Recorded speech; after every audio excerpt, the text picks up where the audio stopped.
The problem of media bias isn't new, and with the demise of Fox News as a conservative organ, we're faced again with the idea that all major media is now in the hands of and controlled by people biased in favor of the left. How did Thomas Jefferson deal with this?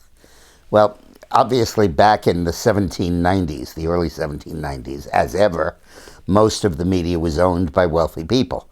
It took money to run a newspaper.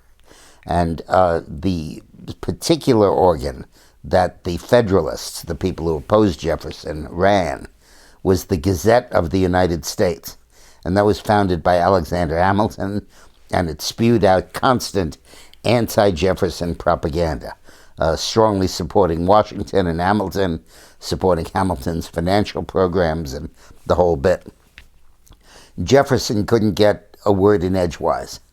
So he and James Madison, his ally, got a hold of a guy named Philip Freneau, who was a part-time poet, had been a writer, had been a soldier in the Revolution, spent 6 months as a prisoner of war on a British prison ship. Madison and Jefferson persuaded Freneau to move to Philadelphia, which was then the capital of the country, and set up a newspaper that supported Jefferson's cause.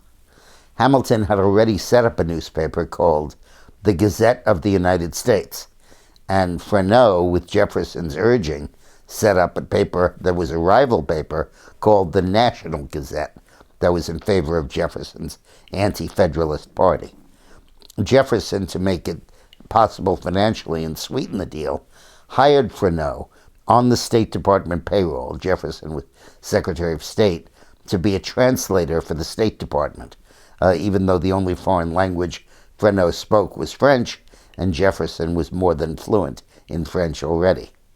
The Federalists attacked this legitimately for what it was, a taxpayer subsidy to a partisan political organ.